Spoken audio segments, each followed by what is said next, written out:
Assalamualaikum warahmatullahi wabarakatuh. Bismillahirrahmanirrahim. Tabarakalladzi nazzalal furqana ala 'abdihi liyakuna lil 'alamin nadhira.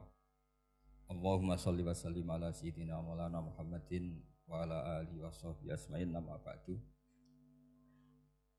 Ingkang sangat kula hormati, sangat kula takzimaken Kiai Haji Mustofa Bisri, sedanten keluarga Kiai Haji Yahya dan semua keluarga besar Bani Mbah Bisri Mustofa. Ingkang sangat kula hormati Profesor Dr. Al Habib Said Aqil Al Munawwar. Beliau adalah profesor ahli hadis juga sekaligus ahli tafsir yang sangat kita hormati, sedanten yang hadir kita hormati. Mari bersama-sama nikmati audisi ini. Jadi ini saya digambar Mbah Mus untuk audisi. Jadi saya lulus apa enggak ya enggak tahu. Tapi saya pastikan tadi kalau Profesor Said Aqil Al Munawwar fasih membaca Al-Quran, saya akan menjadi kompetitornya, akan fasih memaknai tafsir Quran. Karena saya sudah tidak mungkin bersaing di suara. Orang tahu semua kalau suara saya itu jelek. Mungkin Allah mau bagi-bagi rezeki. Jadi kalau saya suaranya bagus, nanti tidak diundang jadi mufassir, diundang jadi penyanyi hadroh. Jadi sudah itu saya nikmati saja. Begini, saya dari awal itu sudah saya perkirakan. Jadi kalau nasib saya baik, itu kalau kalian tidak paham, itu akan ngomong gini, wah ilmunya Gus Bak tinggi sehingga kita tidak paham. Itu kalau nasib sedang baik. Kalau nasib saya buruk, itu minim artikulatif sehingga menjelaskannya bulat, itu pasti nggak pinter orangnya. Menerangkan saja tidak mudah difahami. Tapi kalau nasib sedang baik, sampaiannya nggak paham, malah muji ilmu saya yang tinggi. Padahal kadang nggak memahamkan, memang rumusnya itu salah sehingga bulat. Tapi insya Allah nasib saya malam ini baik. Begini, saya dulu pernah berdoa berkali-kali sama Allah Subhanahu Wa Taala bahwa saya ingin membaca Quran itu fasih fil makna. Fasih itu artinya jelas, runtutan logikanya jelas. Sehingga barokahnya fase itu logika Quran atau logika yang dibangun Quran itu menjadi benar-benar logika yang diterima siapa saja, termasuk diterima oleh orang kafir. Kita tahu Umar itu masuk Islam sebelum mondok apa enggak pernah mondok? Sebelum mondok, enggak pernah beliau ngaji tafsir. Enggak pernah mondok. Tapi beliau dengar Quran itu faham. Karena logika yang diutarakan Quran itu logika sesuai fitrah salimah. Sesuai akal yang sehat. Saya di mana-mana cerita karena ini kebanggaan para mufassir. Ketika Jubair bin Mut'im bin Adi menceritakan bapaknya yaitu Mut'im bin Adi. Beliau adalah orang yang sangat pintar sekali sehingga didelegasikan oleh kafir Quraisy untuk jadi negosiator di Asra Badrin. Jadi perang Badar itu kan ada Asra Badrin, orang-orang kafir yang ditawar Islam. Kemudian orang ini diutus untuk jadi negosiator. Singkat cerita pas datang ke Madinah, pas Rasulullah SAW baca surat Wattur wa kitabim mastur fi raqim mansur sampai ayat am khuliqu min ghairi syai'in am humul khaliqun. Sampai ayat am khalaqus samawati wal ard.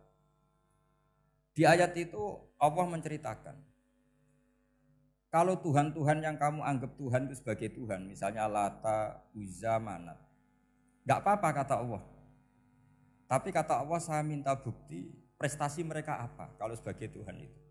Apakah pernah ikut menciptakan langit bumi? Atau kalau enggak bisa menciptakan urun kata Allah, urun semen sak-sak kata Allah. Penting urun. Sehingga logika lalu terbangun, prestasinya apa? Tuhan-Tuhan yang kami tuhankan itu. Kata Allah, Qul ara'aytum ma tad'una min dunillah aruni madza khalaqu minal ardi am lahum syirkun fis samawati. Kalau mereka Tuhan, tunjukkan prestasinya ke saya, kata Allah. Apakah mereka terlibat dalam penciptaan langit dan bumi? Atau kalau nggak bisa menciptakan 100%, kata Allah setidaknya urun. Ya tadi urun semen, am lahum syirkun fis samawati. Syirkun maknanya urunan. Lalu ketuhanan berhala, Uzza dan sebagainya batal karena ayat ini. Orang kafir berpikir, wah ini tidak Tuhan karena nggak punya prestasi apa-apa. Lalu mereka secara ekstrim malah berpikir ateisme, tidak mengakui adanya Tuhan. Kalau nggak diakui adanya Tuhan, berarti alam raya ini dimulai dari ketiadaan. Logikanya berarti begini, hadhil maujudat khalaqahal adam. Langit yang karuan wujud, bumi yang karuan wujud, hewan-hewan yang karuan wujud, matahari, rembulan, lautan semuanya wujud. Kemudian semua maujudat ini dirumuskan khalaqahal adam, diciptakan oleh ketiadaan. Pertanyaannya adalah ma huwal junun asyaddu min hadza? Kegilaan apa yang lebih parah ketimbang ini? Karena sesuatu yang wujud dimulai dari sesuatu yang tidak wujud. Berarti sama dengan mengatakan hadhil maujudat khalaqahal adam. Semua yang enggak ada ini diciptakan oleh sesuatu yang enggak ada. Jadi semua yang ada diciptakan oleh sesuatu yang enggak ada. Maka Quran ketika ngendikan am khuliqu min ghairi syai'in. Apakah kalian semua atau mereka semua diciptakan min ghairi syai'in, min ghairi khaliqin maujudin. Saya ngecek di beberapa tafsir termasuk bukan kitab tafsir tapi maknanya sama seperti di Ihya. Masa alam raya seindah ini, seeksistensi ini, senyata ini kemudian diciptakan oleh sesuatu yang tidak ada. Mereka akhirnya mikir, ya harus diciptakan oleh sesuatu yang ada. Nah karena sesuatu yang ada ini posisi pencipta, maka harus berstatus super. Nah super ini oleh ulama dibahasakan wajibil wujud. Maka zat yang menciptakan ini namanya zat sing wajibil wujud. Lalu wajibil wujud ini oleh Islam disebut Allah Subhanahu wa ta'ala. Kayak apa fasihnya Quran bikin logika? Atau orang yang jadi Tuhan itu yang mengklaim sebagai Tuhan? Itu juga mungkin, yang penting mewujud. Siapa itu? Fir'aun. Fir'aun itu mengaku sebagai Tuhan. Dia sudah sah dari segi dia wujud. Namanya orang wujud punya eksistensi, mungkin berkreasi. Saya ulang lagi, namanya orang wujud punya eksistensi, tentu mungkin berkreasi. Tapi pertanyaannya begini, ketika Musa tanya, pertama ditanya Musa, lalu kamu kalau menyembah selain saya, nyembah siapa? Kata Musa, Rabbul Alamin. Siapa Rabbul Alamin? Rabbus samawati wal ardi, yang menuhani langit bumi. Terus kata Fir'aun, tidak jawab, manggil Haman. Haman, kamu kan arsitektur, coba ibnili sorhal ali abluhul asbab. Ya Haman ibnili sorhal ali abluhul asbab. Bangunkan sebuah piramida yang tinggi, la'ali at-tali'u ila ilahi Musa. Saya ingin melihat Tuhannya Musa. Lalu kemungkinan Tuhan di bumi, kata Fir'aun, ma'alim tulakum min ilahin ghairi. Kemana-mana saya melihat yang jadi Tuhan saya. Musa ngerti kalau Fir'aun ini pekok cara bahasa Jawa itu. Itu menerangkan sifatnya Allah itu dengan sifat yang sederhana. Tapi justru dengan sederhana ini Fir'aun tidak bisa jawab. Terus Nabi Musa ganti argumentasi, Rabbukum wa Rabbu abaikumul awalin. Yang nuhani nenek moyang kamu, leluhur kamu. Itu terperangah, kagetnya bukan main Fir'aun. Karena para umatnya, para punggawanya lalu berpikir, kalau ini Tuhan berarti buyut-buyutnya enggak ada Tuhan. Kan Tuhannya datang terlambat. Makanya Pak Jokowi kalau dituduh PKI enggak terima. Saya ini lahir tahun berapa gitu. Pas ada PKI itu masih 4 tahun. Masa ada PKI balita? Ini enggak, ini ada Tuhan balita, Tuhan terlambat. Pertanyaannya adalah kalau Fir'aun itu Tuhan, lalu bapaknya, mbahnya, buyutnya Tuhannya siapa? Makanya ketika Allah disifati Nabi Musa, Rabbukum wa Rabbu abaikumul awalin. Yang nuhani nenek moyang kamu itu kagetnya bukan main. Dan semenjak itu banyak punggawa Fir'aun yang iman. Ini yang akhirnya nanti jadi waqala rajulun mu'minum min ali fir'auna yaktumu imana. Atau yang menjadi ayat wajaa rajulun min aqsal madinati yas'a.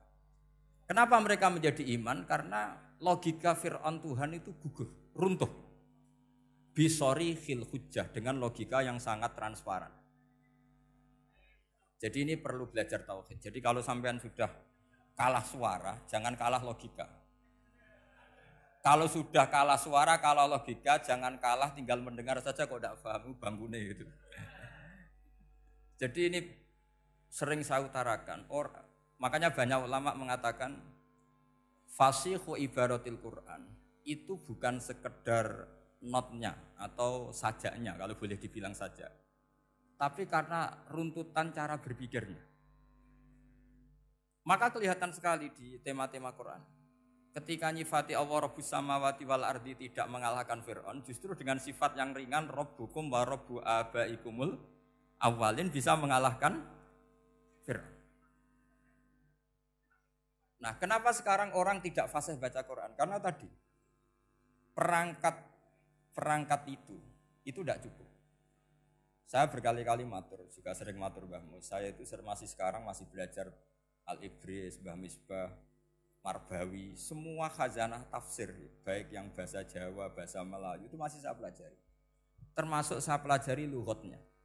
Mulai lughot yang setengah benar sampai macam-macam. Saya tadi matur sama Profesor Said Akil Al-Munawwar.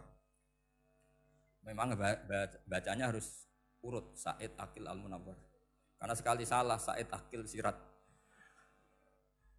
Sebenarnya enggak apa-apa, ini sama-sama orang alim. Cuma enggak tahu nasib di publik ini, enggak tahu saya ya, macam-macam lah gitu. Namanya orang banyak. Enggak usah dijelaskan. Tapi semuanya baik. Saya pernah ketemu Pak Said Akil Sirat itu bilang gini, Gus, orang jadi wali itu sebabnya dua. Mungkin kalau kayak jenengan banyak pecintanya, yang doakan banyak. Kalau saya banyak yang benci, wah itu ngilangi dosa gitu kan. Batin ku dasar wong alim bener wae. Jadi beliau nikmati memang itu. Karena mbah-mbahnya beliau itu sama dengan mbah saya yang dari keluarga Kudus. Buyut saya itu kakaknya buyutnya Pak Said Akil. Jadi makanya jangan pernah benci orang alim. Orang alim bulet tau kayak apa itu masih aja punya alasan. Saya itu dengar Kiai Bisri, cerita Kiai Bisri itu tidak ada yang serius. Dulu ketika ada polemik haji yang mu'alim, itu orang kumpul semua di sini. Kata Kiai Bisri, sudah nunggu Mbah Fadl.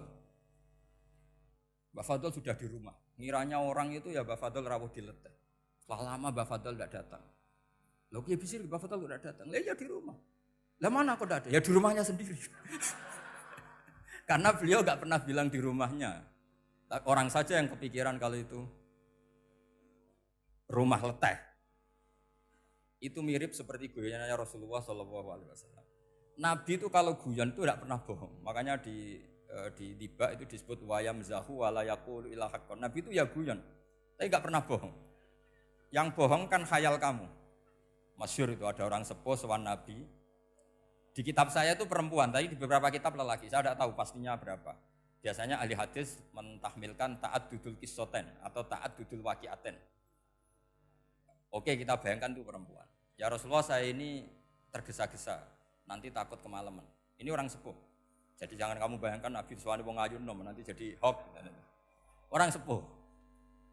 Oh di sini aja, enggak usah tergesa-gesa pulang kata Rasul. Nah nanti gimana? Saya jalan kaki ya Rasulullah sampai kampung saya itu nanti malam.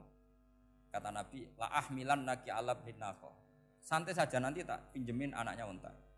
Kata perempuan tadi, ma fa'altu bibninako. Apa yang bisa saya lakukan dengan anaknya unta?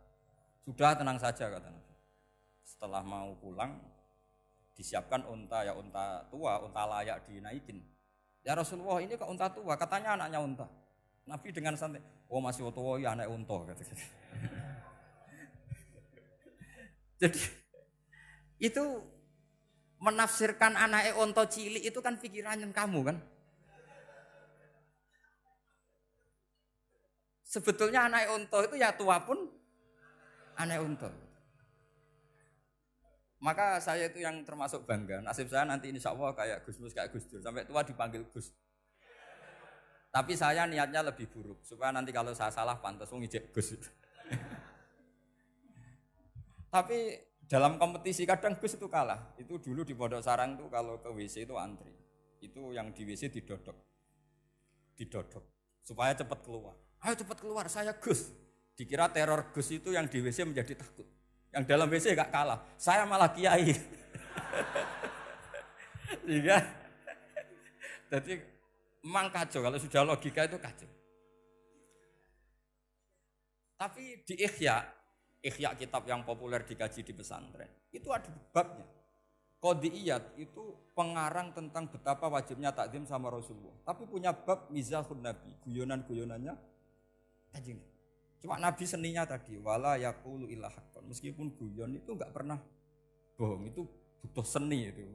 Bohong guyon tapi tidak pernah bohong. Tapi umatnya ada saja yang pernah niru, ya termasuk Ki Bisri tadi. Sudah nunggu Mbah Fadl, sudah di dalam. Ketika ditunggu ternyata ya dalamnya Mbah Fadl sendiri, bukan di dalam Ada seorang raja yang gemar kawin karena orang Arab gemar kawin. Itu setiap ada perempuan cantik ingin dinikah. Nikah itu masih baik, jadi sama ndak usah anti. Soal kamu dengki sama orang poligami itu ya hasut gitu. Yang layak biar poligami, asal ada yang mau dan siap-siap ada tambah satu, hilang satu. Biasanya kan gitu. Singkat cerita dia itu cinta sama seorang perempuan. Nah perempuan itu ditanya-tanyakan sama pemuda situ ajudan dia. Gimana saya boleh nikah itu? Jawabannya tadi kaifatang kihuha wa qad ra'aitu qabbalaha rajul. Kok kamu nikahi gimana? Saya pernah melihat dia itu dicium seorang lelaki. Kamu itu seorang raja, masa nikahi perempuan yang pernah dicium seorang lelaki? Wah itu miso-miso raja. Udah enggak. Saya ini raja muslim soleh, masa nikahi orang yang pernah dicium lelaki? Suatu saat si pemuda ini menikahi perempuan itu. Mangkelnya bukan main, karena dia saingan sama raja, gak mungkin menang. Satu-satunya menang itu bikin hoax tadi itu. Ini cerita ini di Ithaf, di sarahnya Ihya. Kamu kira ini di cerita Alfu Yaumin wa Lailatin Abu Nawas, enggak, ini cerita di Ithaf. Kitab yang sangat sakral karena sarahnya apa? Ihya. Setelah nikah, maki-maki raja. Orang tidak punya harga diri, perempuan pernah dicium orang kok dinikahi. Tadri mandalikar rojul, kamu tahu siapa lelaki itu? Gua abuha, itu bapaknya. Oh terrajan wasem, enggak ngerti gitu. Jadi apa? Kiai-kiai dulu itu rileks. Sehingga saya datang ke sini ketika diminta sama Mbah Mus. Sebenarnya enggak diminta, diperintahkan. Karena pasti pakai agak-agak otoriter gitu. Karena di atas kita, jauh di atas kita. Mbah Mun guru saja manggil beliau Lek. Karena kita tahu Mbah Mus punya ibu, ibunya itu binti Khalil Harun. Mbah Khalil itu, saya punya manakibnya banyak tentang Mbah Khalil Harun. Jadi beliau itu adiknya Umar Harun. Mbah Umar Harun itu dulu alim-alimnya Ki Sarang, setelah Mbah Ghazali itu Mbah Umar Harun. Termasuk Mbah Khalil Harun yang ngaji sama kakaknya Umar Harun. Setelah beliau alim alama, singkat cerita setelah menyelesaikan pendidikan, pindah ke Kasingan itu dibawain santri oleh kakaknya namanya Umar Harun. Nah Mbah Harun itu punya istri namanya Mbah Sinto, itu saudaranya Mbah Ghazali. Makanya Mbah Mun manggil Mbah Mus itu Lek, karena Mbah Mun ke Mbah Ghazali itu Mbah Mun Nyai Mahmudah binti Ahmad. Ahmad ini bin Su'aib. Su'aib ini juga menantunya Mbah Ghazali. Terus Mbah Ghazali, berarti Mbah Mun dari Mbah Ghazali generasi kelima. Kalau Mbah Mus kira-kira ya Mbah Mus, Nyai Bisri, Mbah Khalil. Nah Nyai Sinto ini sudah saudaranya apa? Mbah Ghazali. Berarti Mbah Mun dengan Gus Mus itu kalah satu tokoh di urutan nasab. Makanya manggil apa? Tapi Mbah Mus orang baik, tidak pernah manfaatkan itu. Yang sering manfaatkan Mbah Nawawi itu. Karena pernah sepuh itu, wah sembrono kalau sama saya itu. Saya di mana-mana itu digosipkan murid beliau. Ya saya ikhlas saja, itu satu-satunya harga diri Mbah Nawawi, ya saya ikhlas. Saya ikhlas-ikhlasnya. Jadi karena memang saya manggil beliau juga memang pernah nyembah. Buyut saya kandung itu namanya Maimunah, itu mbaknya Mbah Dowi. Jadi saya ini juga Bani Lasem. Buyut saya kandung namanya Maimunah, istrinya Mbah Umar bin Arabi. Melahirkan mbah saya sampai ibu saya sampai saya. Saya teruskan. Jadi cobalah Quran itu dibaca secara fasih. Kalau ingin baca fasih caranya gimana? Kamu harus belajar balaghah, belajar lisanul Arab, belajar mantek, belajar logika. Nah, kalau logika itu tidak sampai, cari muhalnya. Ini fatwanya Said Robdon Al-Buti, juga fatwanya semua ulama usul fikih. Saya ulang lagi ya, kalau logika kamu nggak paham, cari sisi muhalnya. Saya ulang lagi, cari sisi muhalnya. Misalnya kamu angan-angan tentang Allah nggak dok. Sedurunge Allah iku sapa? Misalnya kamu angan-angan gitu. Sama agama tentu itu dilarang, tapi orang filsafat tetap saja nyari itu. Lalu hentikan pencarian itu, yaitu tadi katakan saja hadhil maujudat yastakhilu ayyakhluqal adam. Sesuatu yang maujud tentu enggak mungkin disebabkan oleh sesuatu yang tidak ada. Fa innal adama la yu'athiru aslan wala yakhluqu aslan. Namanya sesuatu yang enggak ada pasti tidak berstatus pencipta. Namanya saja enggak ada. Akhirnya la buddha min ayyasbiqo hadzal alam maujudun. Maka alam ini harus didahului sesuatu yang maujud. Lah maujud ini yang oleh Islam disebut Allah Subhanahu wa taala. Sudah selesai di sini. Tinggal delok TV, tinggal ngopi, turu sampai setannya setruk karena nunggu mau bikin was-was itu lagi. Loh saya itu termasuk kiai paling sering lihat sinetron. Kadang ya lihat Mak Lampir itu sering terjadi. Sampai istri saya itu protes, Gus, dengan kata orang banyak orang alim kok senengane delok Mak Lampir. Karena setan mau menggoda saya tentang berpikir Allah. Jadi dia ngenteni. Kok malah mikir Mak Lampir gitu. Setelah lihat Mak Lampir biasanya saya itu lapar, terus makan. Habis makan tidur. Setannya masih nunggu mau was-was. Ternyata saya habis bangun ngopi lagi. Kadang lihat berita orang ditangkap KPK, macam-macam.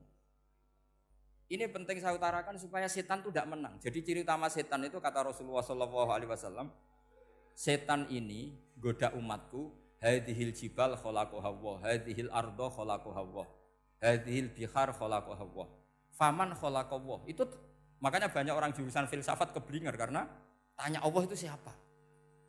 Kata Rasulullah, jika sampai ini maka kamu harus berhenti. Loh, berhenti tanpa dialihkan ke yang lain kan susah. Tinggal aja lihat dulu sinetron. Ya paling gampang ya Mak Lampir, kan ada takut-takutnya sedikit. Karena kalau lihat sinetron anak-anak milenial itu kalau ada artis cantik sampai nangis. Karena istri kamu tidak seperti itu. Jadi ini trik ya. Trik supaya melihat TV tapi tidak nyesal. Makanya saya milihnya Anggreng Darmo, Mak Lampir. Ya saya nggak mikir maknanya, butuhnya setan bin mangkol itu. Karena ngenteni saya mikir itu, ternyata tidak mikir itu lagi. Jadi makom saya itu beda, sama-sama lihat sinetron. Mungkin saya jadi wali karena lihat sinetron.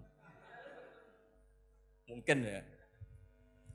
Makanya banyak wali itu nggak bisa diduga. Banyak orang jadi wali itu justru karena makan. Justru karena melakukan hal-hal yang cara orang banyak itu salah. Itu Abu Yazid Al-Bustami itu pernah tanya sama Allah. Kamu nggak usah bayangkan caranya tanya gimana. Enggak wali ya enggak tok. Sudah enggak usah tanya itu. Tanya gini, ya Allah, orang sesregep saya dalam ibadah sedekat ini sama jenengan. Lalu saingan saya dekat jenengan masuk surga itu siapa? Sama Allah ditunjukkan orang yang tidur, itu tidur yang. Ya teman kamu yang tidur di kamar.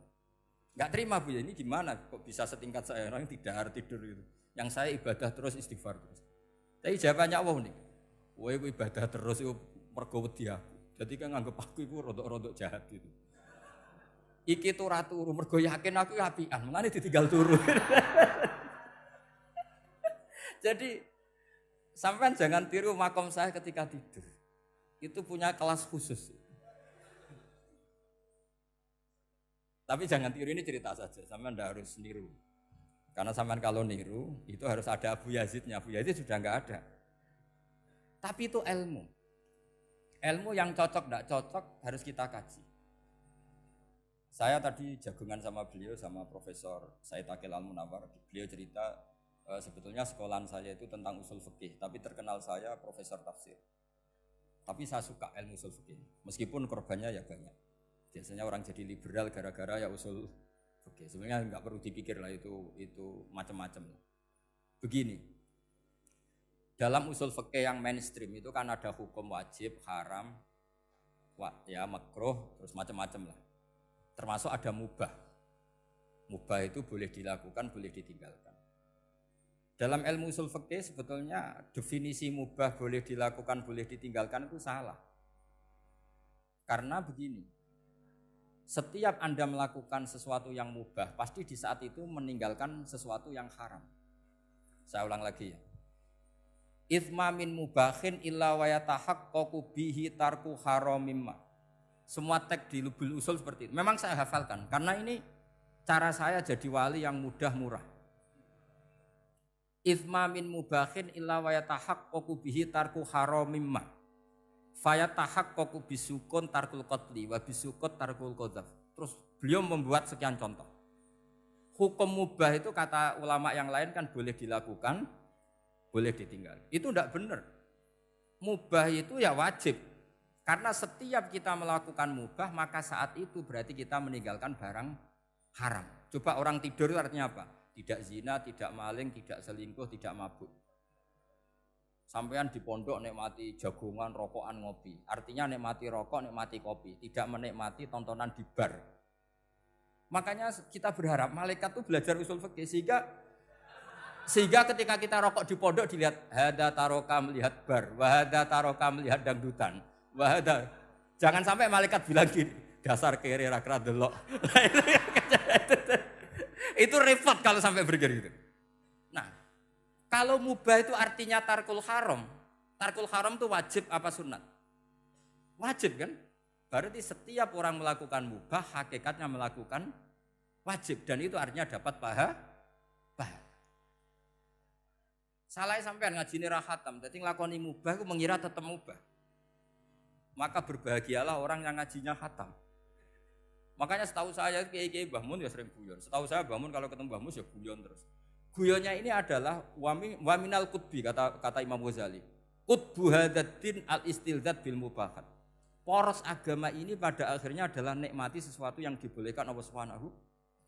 Orang itu kalau fasik, mau makan siang aja kalau enggak ditemani perempuan cantik enggak bisa makan. Mau jalan-jalan kalau enggak ditemani perempuan cantik enggak bisa jalan-jalan. Kalau kiai-kiai itu enggak. Gojlok-gojlokan wis seneng ira karuan. Dulu terkenalnya Kiai Bisri, Kiai diundang katanya mau ada menteri. Ternyata menterinya ya beliau tidak masak antok di sini. Karena maknanya menteri itu pembantu presiden. Semua kita adalah bantu presiden terlaksananya kedamaian itu. Loh iya kan? Saya berkali-kali ngomong di mana-mana. Apa artinya menteri pertanian kalau kita tidak nanam padi? Mbok pinternya kayak apa tetap nggak ada ketahanan pangan. Sekarang menjadi ketahanan pangan itu rumusnya menteri apa karena petani mau nanam padi? Itu hakikatnya membantu presiden dalam ketahanan pangan. Cuma petani lebih keren karena tidak butuh digaji. Kalau menteri ya keren tapi kurang keren karena masih dapat apa? Gaji. Akeh tunggalil anak mikir untuk gaji. Nah petani enggak mikir enggak dapat gaji. Oh, itu keren. Selalu rakyat lebih keren dibanding pejabatnya. Memang gitu aturannya begitu. Aturannya begitu. Kamu saja yang kurang syukur. Jadi rakyat tuh gremeng. Enak jadi menteri. Ya sudah itu hak kamu. Tapi saya tidak berpikir seperti itu. Maka saya ulang lagi ya. Kenapa saya ngomong seperti ini? Supaya tadi saya sudah bilang, saya sudah enggak menang dalam suara, harus menang dalam logika. Karena ini audisi, ini audisi. Di kabar Mbah Mus, nanti yang menang siapa enggak tahu saya. Tadi Pak Mu'ad, sekarang saya, kemarin Gus Zofur enggak tahu saya, nanti masuk nominasi apa enggak tahu. Begini, kalau artinya fi'lul mubah itu tarkul haram, saya ulang lagi. Kalau fi'lul mubah itu artinya tarkul, maka mubah ini spesial sespesialnya. Sehingga Allah kadang ngendikan sederhana sekali. Wa min ayatihi manamukum billaili wan nahar. Termasuk ayatnya Allah adalah kamu ditedir tidur malam hari maupun siang hari. Kalau kamu enggak malam hari, subuh hari, pagi hari, siang hari. Kenapa dihitung wa min ayatihi? Sekarang kalau ada pakar medis, pakar kesehatan bilang, ini kalau kurang istirahat mati, kalau kurang istirahat jantungan. Berarti tidur adalah menghilangkan penyakit jantung. Obat paling mandi dengan orang rutin tidurnya, itu masih mandi orang rutin tidur. Kamu beli obat harganya 1 miliar, tapi gak pernah tidur 3 hari, tetap taqabbalallahu minna minkum taqabbal ya karim. Maka yang penting itu obatnya apa tidurnya? Tidurnya yang dibantu obat. Tapi kalau obat tok gak dibantu tidur, masih sakit. Berarti penting mana tidur sama obat? Karena penting tidur wa min ayatihi. Orang kayak sampean sering delok YouTube, delok gambar macam-macam. Barokah mana dengan tidur? Wong nak melek mripate delok macam-macam. Barokah tidur. Jadi tidur adalah perlawanan terhadap keinginan melakukan haraman. Ya, saya ulang lagi, tidur itu adalah perlawanan terhadap keinginan melakukan keharaman. Jadi kalau mau tidur nyati gini, ya Allah, siap tidak berangan-angan tentang maksiat terus tidur. Itu wa min ayatihi. Jangan kok gak di duit terus ngombe sing akeh ben iso ngantuk. Wah ini tidur yang untuk melawan kemiskinan. Supaya lupa utangnya tidur, lupa kasusnya itu udah akan jadi wali yang seperti itu. Kalau jadi wali tak gugat itu. Nah, sehingga karena mubah itu tarkul haram, Allah itu sering menghitung ibadah yang super itu halal mubah. Misalnya Allah ngendikan kulu washrobu, kamu harus makan. Sekarang gini, jaga kesehatan itu wajib enggak? Wajib. Kalau saya tidak sehat tidak bisa ngaji di sini. Apalagi Mbah Mus kalau nggak sehat ditunggu orang se-Indonesia fatwanya. Dan di antara cara sehat kamu harus makan. Kalau nggak makan sakit. Lalu makan dengan posisi menyehatkan orang yang bisa fatwa, bisa mulang, bisa macam-macam. Posisi ini super apa tidak super? Super. Maka Allah kadang sederhana ngendikan ibadah itu kulu wasrobu jom kowe yo mangan yo. Tapi ayat ini menjadi tidak hebat kalau dibaca orang tidak pernah ngaji, nggak pernah ngaji usul fikih. Pangeran piye toh? Dirimo ngongkon mangan kowe dikongkokno kulu. Wis ora usah ngono ya wis mangan. Rusak Quran kena makna niku rusak. Kamu tahu superiornya ayat kulu wasrobu kalau belajar fa inna fi'lal mubah berarti tarkul haram karena saat melakukan mubah artinya tarkul haram. Dan tarkul haram itu penting. Sekarang gini, merusak diri sendiri haram apa enggak? Haram. Untuk supaya tidak rusak kamu harus makan. Berarti makan wajib apa sunat? Wajib. Lho sing haram itu kalau tulung piring dintekno. Nah, dengan cara pemaknaan seperti ini, Quran akan superior. Bahkan di ayat-ayat yang kelihatannya sederhana, kulu washrobu, wala tusrifu. Ketika Nabi Musa dimenangkan mengalahkan Fir'aun, itu Allah firman pertama gitu, kamu harus makan mimma rozaqnakum. Cuma syaratnya wala tatghaw fihi fayakhilla alaikum ghadab. Kalau kamu berlebihan nanti dapat ghadab saya. Nah khawatir saya kalau ilmu ini sudah hilang terus ayat-ayat yang biasa tentang kemanusiaan dikira biasa. Padahal ayat ini super, misalnya nikah.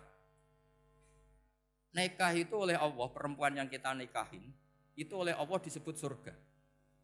Saya punya bukti, misalnya gini ayat ya, wala tangkihul musyrikati hatta yu'min, wala amatum mu'minatun khairum min musyrikati walau a'jabatkum. Terusannya ayat wala tangkihul musyrikina hatta yu'minu. Wala abdu mu'minun khairum min musyriki walau a'jabakum. Terusannya ayat ulaika yad'una ilan nar. Para musyrikah yang ingin kamu nikahi karena mereka non muslim atau kafirah atau musyrikah itu hanya mengajak kamu masuk neraka. Maksudnya ngajak itu kan bisa saja kamu tertarik perempuan tadi sampai kompromi merubah akidah kamu. Terusannya ayat wallahu yad'u ilal jannah. Harusnya dengan perbandingan kamu jangan menikahi musyrikah. Logika perbandingannya kan wawaw yad'u ila nikahil mu'minah. Saya ulang lagi, harusnya muqabalahnya kan wawaw yad'u ila nikahil mu'minah. Allah mengajak kamu supaya menikahi mu'minah. Tapi kata mu'minah sama Allah diganti wawaw yad'u ilal jannah. Allah mengajak kamu masuk surga. Ila nikahil mu'minah. Artinya gini, setiap kamu hubungan intim sama istri kamu, itu adalah menjadi kamu tidak zina. Jadi kalau kamu tidak zina, barokahnya istri kamu ini penopang kamu masuk surga. Makanya Rasulullah pernah ditanya, ibadah itu apa saja? Nabi secara ringan diantara jawabannya, wa fi buti ahadikum shadaqah. Sudah kamu ngumpul istri kamu itu ya ibadah. Terus kata sahabat-sahabat, ya Rasulullah ayati ahaduna syahwatahu wa walahu ajrun. Yang benar saja Rasulullah, masa urusan gitu dapat pahala. Nabi jawabannya ya enteng, alai salawadu'aha fi haramin aka'ana alai wisrun. Kalau dia salah yang dikeloni kan ya dosa. Berarti kalau ngeloni yang benar juga pahala. Berarti istri kamu itu jannah surga. Cuma jannah yang agak aneh, karena rewel itu agak aneh. Jadi itu jannah yang agak aneh.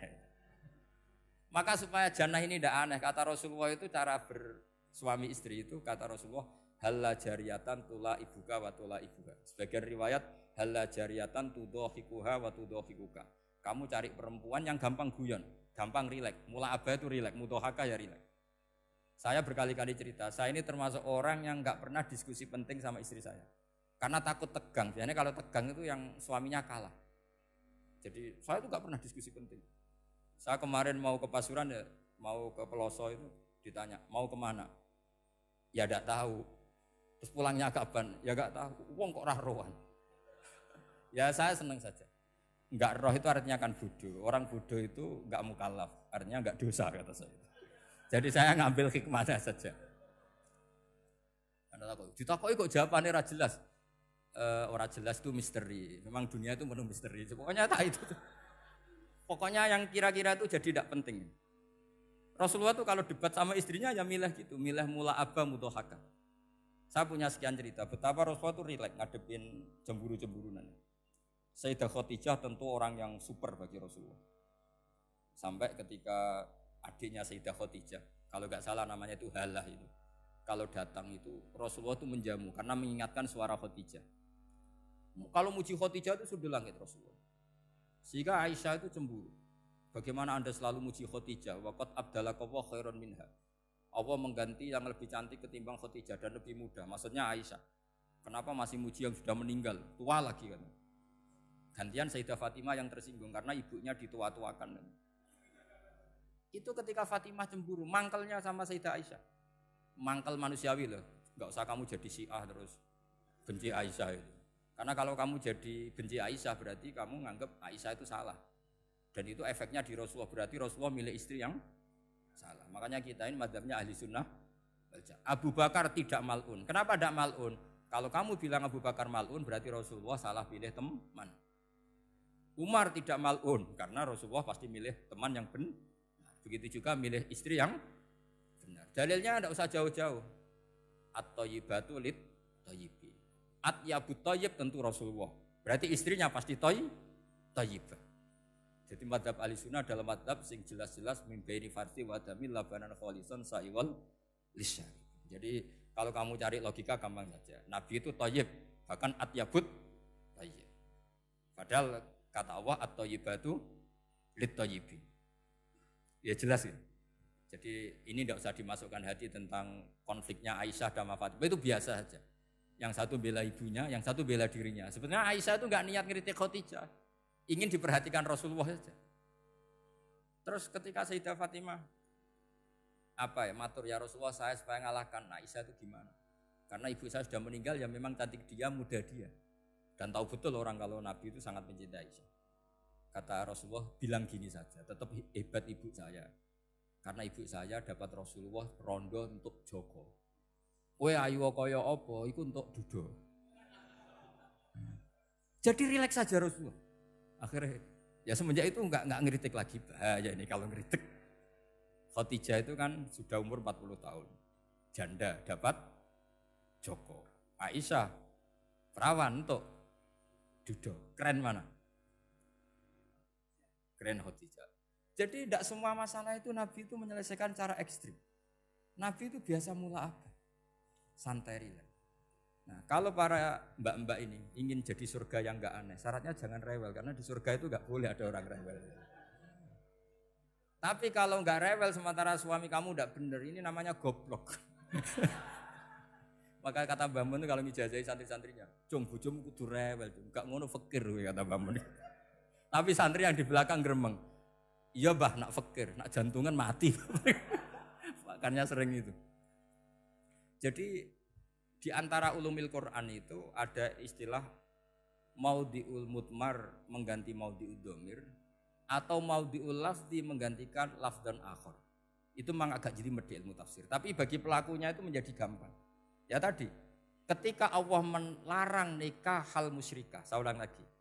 Ketika Allah melarang nikah hal musyrikah, normalnya perbandingannya kan wallahu yad'u ila nikahil mu'minah. Tapi sama Allah digenti. Wallahu yad'u ilal jannah. Itu menunjukkan bahwa nikahul mukminah adalah al jannah. Karena kamu hubungan intim ya ibadah.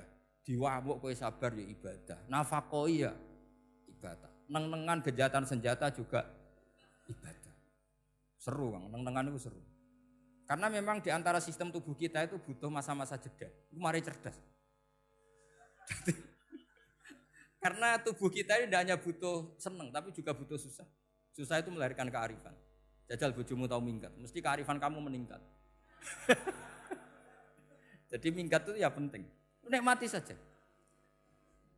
Loh, ini saya enggak ngajari keburukan. Memang seperti itu. Nah, saya berharap ilmu usul fikih ini tidak boleh hilang. Karena dengan ilmu usul fikih kita tahu mubah adalah tarkul haram dan tarkul haram adalah wajib. Maka Allah sering sekali membicarakan sesuatu yang mubah itu superior. Kayak tadi wa min ayatihi manamukum billaili wan nahar. Termasuk ayatnya Allah adalah kamu itu tidur. Cara berpikir tadi, kalau saya tidak tidur sakit, kalau sakit habis biaya banyak. Sementara tidur hanya butuh seperti ini. Betapa baiknya Allah dengan tidur bisa menjaga kesehatan yang kalau tidak dijaga berbiaya tinggi. Berarti hadan naumu naumul ibadah. Terus ulama bilang tidur itu ibadah kalau niatnya litaqawi alal ibadah. Tapi nak wae blojo turu lah itu sing masalah. Tapi tentu ilmu itu ada pembanding. Sekarang ketika kamu tidur itu tarkul wajib apa tarkul haram? Lah itu masalahnya. Seringnya kamu itu tarkul wajib. Wae mulang turu. Wae ngantor wong kerja turu. Lah itu tarkul haram atau tarkul wajib? Tarkul wajib. Kalau tarkul wajib berarti status tidur kamu haram. Sudah pinter ini sudah maju ini sudah maju. Jadi saya belajar usul fikih lagi-lagi karena untuk menjadi mufassir itu harus menguasai balaghah, menguasai usul fikih, menguasai lisanul arab. Nah, lisanul arab yang sering saya contohkan berkali-kali. Saya punya kitab namanya Ar-Risalah. Orisinil karangannya Imam Syafi'i. Saya baca beberapa kali khatam. Juga saya beberapa kali bacakan santri. Itu kalau memaknai Quran secara lisanul arab itu gampang sekali. Gampang sekali. Ketika Imam Syafi'i mengatakan kamu boleh tayamum ketika bepergian dan saat bepergian itu tidak menemukan air. Syaratnya kamu tolabul ma, cari-cari dulu. Ketika ditanya sama ashabus Syafi'i, kenapa harus cari-cari dulu? Jawabannya enteng. Li'anna Allah ta'ala yaqul falam tajidu ma'an wala yuqalu liman lam yatlub lam yajid. Karena Allah ngendikan kemudian kamu tidak menemukan air. Di mana-mana tidak menemukan setelah mencari. Kalau belum mencari namanya tidak tahu. Jadi dari kata falam tajidu ma'an kemudian kamu tidak menemukan. Tidak menemukan berarti apa? Setelah mencari. Sehingga beliau mensyaratkan dicari-cari dulu, baru berkesimpulan tidak menemukan. Nah setelah tidak menemukan, kamu baru boleh tayang. Segampang itu ilmu usul fikih di depan Imam Syafi'i. Ulumul Quran dianalisis dengan usul fikih. Ketika ditanya, kenapa Anda mensyaratkan nikah itu pakai wali? Ayatnya apa? Kalau hadisnya jelas, la nikaha illa biwaliyin mursyidin. Ayatnya apa? Imam Syafi'i secara enteng baca ayat fala ta'duluhunna ayyankihna azwajahunna idza tarawdu bainahum bil ma'ruf. Jika wanita yang kamu waleni, saya ulang lagi, jika perempuan yang kamu walikan, misalnya kamu punya anak yang umur 20 tahun ingin nikah sama seseorang. Seseorang ini layak. Ya misalnya kiai ya apal alfiyah. Tadi kata Mbah Mus itu muridnya Mbah Khalil alfiyah diwolak-walik apa? Saking seringnya belajar alfiyah kata beliau sampai santri apal alfiyah wolak-walik tapi ora roh carane jamak kosor. Karena dulu pondoknya mau pondok nahwu. Jadi kayak di nglirap itu. Tonggone nganti apal fa'ala yaf'ulu fa'lan. Cinone wis apal saking bedino itu pujiane ra selawatan. Fa'ala yaf'ulu fa'lan wa ma fa'lan wa huwa fa'ilun. Jadi pondok ya macam-macam. Itu saya tadi sampai mana itu? Tentang apa? Wali nikah tadi. Di bab fikih, saya ulang lagi di bab fikih. Itu kata Allah, jika perempuan yang kamu walikan itu ingin nikah, fala ta'duluhunna, jangan kamu larang. Kata Imam Syafi'i, kalau seorang wali tidak punya hak mewalikan, maka larangan jangan menghalangi itu tidak ada gunanya. Misalnya gini, Zaid itu tidak punya utang saya ulang lagi, Zaid tidak punya utang saya. Memang ini ilmu logika, Zaid tidak punya utang saya. Terus sampean bilang ke saya gini, Gus Bah, Zaid ojo tagih. Itu omongannya wong aneh apa enggak? Aneh kan? Tapi kalau Zaid punya utang saya 1 juta, terus kamu menasihati saya, Gus Zaid ojo tagih. Benar apa enggak? Wali itu punya hak melarang. Saya ulang lagi, wali berarti punya hak melarang putrinya tidak nikah. Sehingga diperintahkan Allah, kamu jangan pernah melarang. Berarti punya hak melarang. Kayak tadi, Gus ojo tagih, berarti aku dia hak nagih. Misalnya otoritas bandara ATR, pesawat Boeing sekian-sekian Lion bolehkan landing di sini. Karena operatornya punya hak melarang, juga punya hak mengizinkan. Tapi kalau orang lain kamu bilangin, pesawat Lion nggak boleh landing di Semarang. Orang lain yang nggak terkait dengan otoritas itu, aneh nggak omongan itu? Aneh. Kalau wali dilarang menghalangi perempuan ingin nikah harus memberi izin maksudnya, maka berarti wali punya hak menikahkan. Paham yang saya maksud? Makanya Imam Syafi'i mensyaratkan seorang perempuan yang nikah harus pakai wali. Jadi segampang itu. Kitab Ar-Risalah menerangkan ulumul Quran. Dan dalam banyak hal ulama dulu itu, makanya saya tadi berjanji, karena Quran itu bisa kamu baca fasih, kamu dengerin suara enak ya enak, kamu dengerin logika yang enak ya enak. Jangan sampai kamu tidak dua-duanya. Suaranya sudah tidak enak, logikanya tidak enak, itu kacau namanya. Ketika Imam Syafi'i ditanya, bagaimana hukumnya uzubah? Uzubah itu enggak nikah. Padahal ada hadis faman rohiba an sunnati falesa. Kata Imam Syafi'i ya enggak apa-apa. Kenapa? Fa inna wa ta'ala dzakara 'abdan sholihan wa qala wa sayyida wa hasura wa nabiyya minas sholihin. Allah menyebut nabi yang soleh, dan di antara nabi yang soleh itu ada yang berstatus hasur. Hasur itu tidak ada keinginan sama perempuan. Akhirnya tidak nikah. Berarti tidak nikah itu boleh karena ada nabi yang tidak nikah. Segampang itu dulu. Saya punya kitab, saya ini baru gencar-gencarnya kampanye kitab Syajaratul Ma'arif. Karena memang kitab itu bagus, menurut saya simpel dalam memahami Quran. Jadi anggap saja ini bentuk penghormatan saya sama Ki Bisri yang sudah mengkhidmai, mengenalkan ulumul Quran lewat tafsir Al-Ibris. Yang Ki Misbah punya tafsir Al-Iqlin. Memang dua beliau itu kalau yang satu ngarang terjemah Alfiyah, yang satu yang ngarang satu. Ini dua kutub yang berbeda, yang satu sangat rileks, yang satu sangat seperti itu. Nggak usah diterjemah nanti jadi repot. Itu ulumul Quran yang ditulis Syajaratul Ma'arif itu gampang sekali. Misalnya begini, beliau bikin judul Babun Nafil Ibad Bikullil Bilad. Bab seseorang harus manfaat kapan saja dia berada. Itu terus beliau qala ta'ala wa ja'alani mubarakan ainama kuntu. Ciri utama para nabi itu ngendikan wa ja'alani mubarakan ainama kuntu. Saya dijadikan di mana-mana itu berkah. Jadi seseorang hidup harus di mana-mana manfaat. Terus ketika beliau ngendikan babun la yutrakul haqqu li ajril batil, bahwa kebenaran tidak boleh ditinggalkan hanya karena ada banyak kebatilan. Beliau terus ngendikan inna sofal marwata min sya'airillah faman hajjal baita wa atamara fala junaha alai ayat tawafa bihima. Jadi di sofa itu ada berhala namanya Isaf, di Marwah ada berhala namanya Nailah, atau sebaliknya pokoknya Isaf dan Nailah. Terus sahabat kalau mau sa'i itu merasa dosa karena harus melewati berhala-berhala itu. Sehingga mereka tanya, ya Rasulullah, saya ini tetap tawaf enggak? Padahal di tempat-tempat itu ada berhala. Terus kata Allah, tetap tawaf. Nah, tetap tawaf ini artinya apa? Melakukan barang hak meskipun di situ banyak kebatilan. Itu manhajnya para orang-orang alim kita. Mbah Mun, Mbah Mus itu ya berkawan sama orang yang macam-macam. Kamu tidak usah ngeritik. Itu fikihnya sudah kelas tinggi. Fikihnya tuh la yutrakul haqqu li ajlil batil. Saya di mana-mana cerita. Saya punya kitab namanya Khilyatul Auliya wa Tabaqatul Asfiya. Itu syarat kamu kalau daftar wali harus punya kitab itu. Khilyatul Auliya wa Tabaqatul Asfiya. Itu karangannya Abu Nu'aim Al-Asfihani. Kitab itu yang jadi indukan Ihya ketika menyebut manaqibul akhyar. Kita tahu Ihya kalau bab tasawuf mengikuti Kutil Qulub yang dikalang Abu Thalib Al-Makki. Kalau fikih tentu beliau mengikuti Imam Haromen gurunya, yaitu kitab Nihayatul Matlab fi Dirayatil Madhab.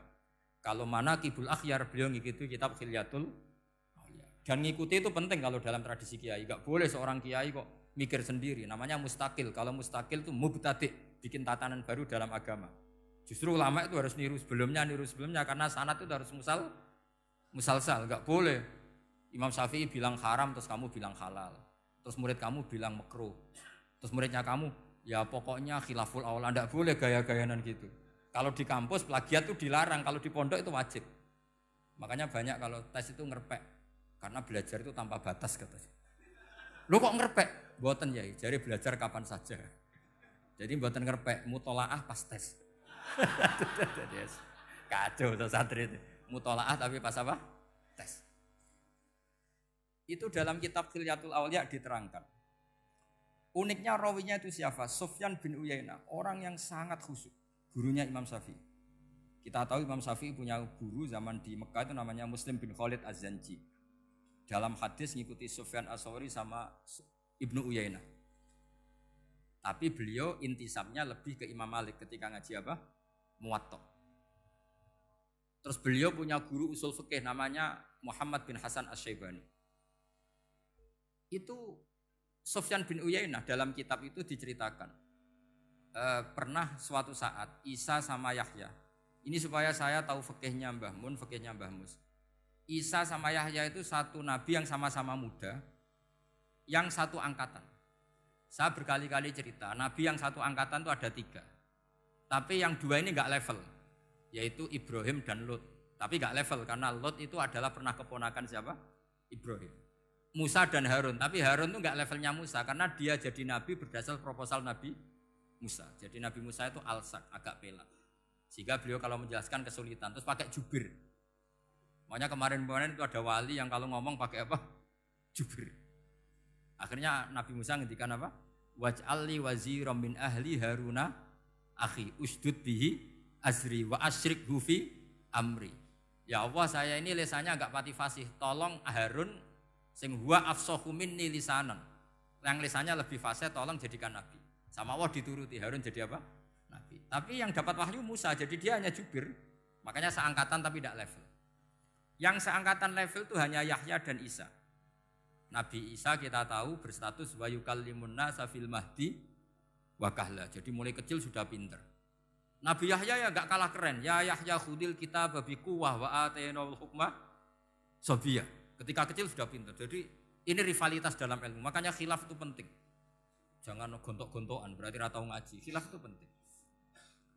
Nabi Yahya itu kalau jalan-jalan sampai Nabi Isa, itu yang Nabi Yahya mesti tanya, aina khiyarun nas, rumahnya orang baik mana? Saya mau nginep di situ. Mesti tanya gitu kalau di satu perkampungan yang beliau-beliau sedang jalan-jalan. Tapi kalau Nabi Isa tanyanya aneh, aina syirarun nas, wong sing elek-elek manggoni nang ndi? Akhirnya ini kan terjadi debat, tapi karena sama nabinya ya enggak debat kusir terus, kubu-kubunan kosong berapa sama kosong berapa, enggak, ini sama.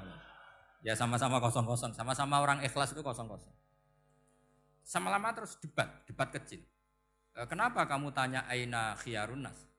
Mana orang-orang baik? Jawabnya Nabi Yahya, ya kumpul orang baik itu enak, nyaman, teduh, enak lah. Nah kamu kenapa kok tanya mau nginep di aina syirarun nas? Ana nabiyun, ana tobibun, udawil mardo. Saya ini dokter, nabi itu dokter. Di mana-mana dokter menyembuhkan yang sakit. Kalau Anda peneliti penyakit, cari daerah yang banyak endemik penyakit apa yang daerah sehat? Daerah yang kena endemik penyakit. Tapi problemnya Anda sendiri berpenyakit dan kalau ke situ tambah nemen. Ya sama, kalau kamu kira-kira tidak kuat ya jangan kumpul orang yang seperti itu. Kamu tidak kuat kan, malah katut. Tapi fikih-fikih kiai-kiai kita, guru-guru kita, berteman orang macam-macam tenang saja. Karena mereka kekuatan kesalehannya sudah absolut, sudah kuat sekali. Ya tentu bi'aunillah wa bitaufiqih. Sehingga kamu tidak usah meki para guru-guru kita. Saya pernah didhawuhi Mbah Mun. Ya Jong ya aku wis ketemu Megawati. Piye-piye Indonesia kudu damai. Engko nak tukaran ya repot. Jane yo piye, aku yo kiai. Artinya beliau harus ketemu karena untuk supaya Indonesia itu damai. Beliau anggap saja makili religius, Bu Mega makili apa? Nasional. Dan Indonesia damai itu kalau ada kerjasama antara kaum nasionalis dan kaum apa? Religius. Jadi yang namanya damai itu penting sekali. Sampai Rasulullah itu pernah berdamai sama orang yang jelas-jelas kafir. Apalagi Indonesia belum sampai seperti itu. Yaitu kita tahu dalam Sulhul Hudaybiyah, Nabi berakad damai sama Suhail bin Amr. Padahal kalau kamu Qur'annya sudah seperti itu, maka Qur'an itu punya kekuatan yang luar biasa. Ketika Sayyidina Ali konflik sama Sayyidina Muawiyah, itu dirumuskan kita berdamai. Setelah kita berdamai, terus ada pertanyaan begini. Lalu orang yang sedang konflik itu nak ketemu raine, roh raine wis ra seneng. Ning dinggon jenenge konflik ketemu raine wis ra seneng. Oke, kita pakai mediator, kata Sayyidina Ali. Akhirnya Sayyidina Ali pakai mediator, Muawiyah pakai mediator. Terus orang Khawarij bilang, dalilnya apa mediator itu? Enggak ada Qur'annya. Itu orang Khawarij. Sama nggak usah tanya kalau orang sekarang yang apa Gus? Wah itu mari fitnah, itu provokator berarti tanya gitu. Singkat cerita terus Sayyidina Ali itu agak marah karena beliau terbentuk oleh Quran. Itu spontan Sayyidina Ali baca ayat wa in khiftum shiqaqa bainihima fab'atsu hakaman min ahli wa hakaman min ahliya. Jika suami istri menghadapi konflik, di mana-mana konflik roh raine kan gak seneng. Maka yang keluarga lelaki kirim mediator, yang keluarga perempuan kirim. Terus dari Sayyidina Ali, wa ummatu Muhammad a'dhamu min amri rajulin wa imra'atin. Umatnya Muhammad lebih serius ketimbang urusan lelaki dan perempuan. Wong suami istri saja kalau konflik butuh mediator, apalagi hadhil ummah.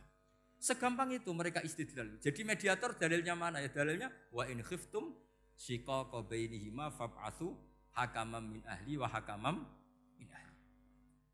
Dulu Quran itu seperti itu. Ya sekarang problemnya Quran itu tidak dikaji seperti itu sehingga fasihul ibarat atau fasihul akli atau balaghatut ta'aqqul itu enggak ada. Makanya saya ini pengagum kitab Ibnu Hajar al-Asqalani yang nyarai Bukhari. Kata Ibnu Hajar al-Asqalani termasuk mukjizatnya Quran adalah al-iltizat al-akli.